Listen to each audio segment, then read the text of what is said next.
अस्सलाम वालेकुम नाजरीन, आप सबका खैर मकदम है 10 न्यूज 247 पर। आइए डालते हैं आज की अहम खबर पर एक नजर। मुसलमानों को 12% और 4% रिजर्वेशन को लेकर बीआरएस पार्टी का खुलासा, होम मिनिस्टर का बयान। आइए नाजरीन देखें इसी की तफसीली रिपोर्ट। 10 न्यूज 247 को लाइक करें, शेयर करें और सब्सक्राइब करना ना भूलें। ये सबसे अहम सवाल है। हमारे मीडिया भाई भी काफी इसके ऊपर बेचैन है। तहफ़्फ़ुज़ात, रिजर्वेशन, ये बड़ा अहम सवाल है। यकीनन कौम तरक्की करती है ना, जरूर रिजर्वेशन से तरक्की करती है। ये रिजर्वेशन हमारी पॉलिसी थी। टीआरएस पार्टी 2001 में कायम हुई थी, 27 अप्रैल 2004 में हम कांग्रेस से अलायंस करे थे, क्योंकि हमें क्या चाहिए था? तेलंगाना चाहिए था। तेलंगाना होना तो बिल पार्लियामेंट में पास होना जरूरी है। हम आगे 17 एमपी क्या कर सकते थे? 100 साल भी लड़ते रहेंगे ना तो नहीं ले सकते तेलंगाना। सीएम साहब ने पहले कांग्रेस से अलायंस किया। कांग्रेस के अंदर कांग्रेस का मैनिफेस्टो था, हमारा अपना मैनिफेस्टो था।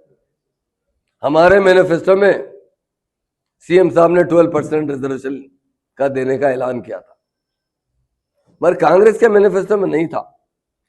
अब हम लोग क्या है, हमसे वायदा किया था कि हम 2 साल में आपका तेलंगाना देंगे।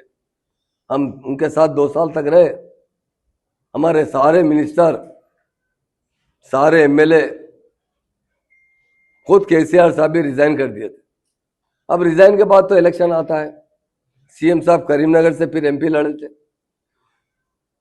वाइस राजशेखर रेड्डी साहब सारे मिनिस्टरों के साथ, तेलंगाना के 17 मिनिस्टरों के साथ और कुछ एमपीओ के साथ केसीआर साहब के खिलाफ कैंपिंग करने करीमनगर आए थे। उस वक्त हुआ कि हम जब 12% की बात करें मुसलमानों को वोट लेने के लिए, कांग्रेस ने जब वायदा किया कि हम भी 5% देंगे।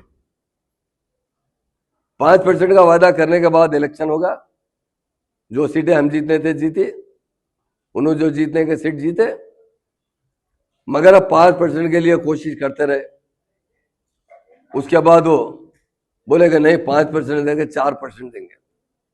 मैं एक बात पूछना चाहता हूं, कल ने बीजेपी ने ऐलान किया ये सुप्रीम कोर्ट से जो स्टे है ना, हम हटा के 4% रिजर्वेशन भी बर्खास्त करवा देंगे। वो तो सही है, बीजेपी का एजेंडा है। मैं एक बात पूछना चाहता हूं, क्योंकि हमारे मीडिया जो इंटेलेक्चुअल होते हैं ना, वो सारे पार्टियों से बात करते हैं, सारे लीडरों से बात करते हैं। हमने क्या किया 12% के लिए? हमारी हुकूमत आई, हम सुधीर कमेटी बिठाई। सुधीर कमेटी की रिपोर्ट आने के बाद हम वो बिल असेंबली में लाए। असेंबली के बाद वो बिल पास करने के बाद काउंसिल में पास करें, उसके बाद गवर्नर से अप्रूवल लिए, वो पार्लियामेंट को मोदी साहब को प्राइम मिनिस्टर को भिजाए। मगर हमको यकीन था कि, और हमको उस वक्त नहीं मालूम था 2004 में कि हम जब पावर में, पहले तो हमको पावर में आना ही नहीं मालूम था। हमको एक ही मालूम था, हमारा तेलंगाना हम लेना है। जब कांग्रेस पावर में आई, डेफिनेट 2004 से 14 तक, हम उसके लिए भी अप्रिशिएट करें। आप दीजिए 5%।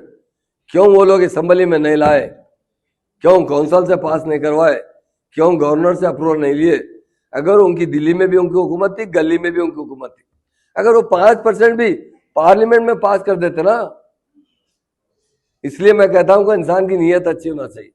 5% भी असेंबली में पास कर देते ना, अल्लाह का शुक्र है 4% से भी फायदा हुआ। मैं नहीं कहता हूं, अगर 5% असेंबली में पास कर देते, वो रिजर्वेशन लाइफ लॉन्ग के लिए हो जाता। कुछ दिन पहले पार्लियामेंट में केस आया था, सीएम साहब ने खुद मुझसे बात की। मुझे कहा महमूद भाई, ये रिजर्वेशन किसी तरह कायम रहना चाहिए। मैंने सुप्रीम कोर्ट के बड़े बड़े वकीलों से बात किया। सीएम साहब ने कहा 1 से 10 वकील लगाइए, 100 करोड़ भी खर्चा होते ना, ये रिजर्वेशन बर्खास्त नहीं होना चाहिए, कायम रहना चाहिए। ये कहने वाला कोई लीडर है तो वो केसीआर है। और आज हमको कहते हैं कि हम 12% कैसा देंगे? आप जानते हैं, आप 5% भी हमारे दबाव पे दिए हैं।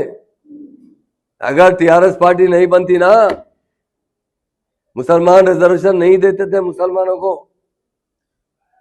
हमारी दबाव पे आकर वो 4% का रिजर्वेशन बिल पास असेंबली में नहीं पास किया, काउंसिल में पास नहीं किया, जियो पास किया गया। जियो को किसी ने चैलेंज किया, आज सुप्रीम कोर्ट में मसला अटका हुआ है। और हम आज पूछना चाहता हूं ना भाई, आज भी डिक्लेयर कर सकते हैं ना 12%। आप 6 पॉइंट बता रहे हैं, 8 पॉइंट बता रहे हैं, 10 भूषण बता रहे हैं, अलग बात है। आप रिजर्वेशन देना मुसलमान से हम तायद करते हैं। आज राहुल गांधी साहब डिक्लेयर कीजिए, मैं इमीडिएट हमारी सेंटर में गवर्नमेंट आएंगे, हम जरूर 12% रिजर्वेशन देंगे। और एक बात बताना चाहता हूं मैं, हम फ्यूचर में कभी भी मर जाएंगे मगर बीजेपी से अलायंस नहीं करेंगे। हम वो पार्टी से अलायंस करेंगे जो सेकुलर होगी। बहुत बताएगा 2024 के अंदर कौन सी पार्टी हिंदुस्तान में मेजॉरिटी लेकर आएगी या थोड़ी बहुत कम ज्यादा हमारी सपोर्ट से बन सकती है। तो हम 100% सेकुलर पार्टी को सपोर्ट करेंगे। और जब ये एजेंडे में रखेंगे कि हमने 12% का वायदा किया था, इसका बिल पास कीजिए, अगर कोई एतराज करते तो 1-2% कम ज्यादा पे मान लेंगे, मगर मुसलमान को 4 से 8, 10, 12% तक पूरा हक दिलाने के लिए हम मुकम्मल कोशिश करेंगे। अस्सलाम वालेकुम, आदाब, हेलो एवरीवन। दोस्तों, मैं आपका दोस्त शहबाज खान। आप देख रहे हैं टेल न्यूज 24/7। इसको यूट्यूब पर सब्सक्राइब करिए, लाइक, कमेंट, शेयर करिए ताकि नए नए अपडेट्स आपको मिल सके। अस्सलाम वालेकुम।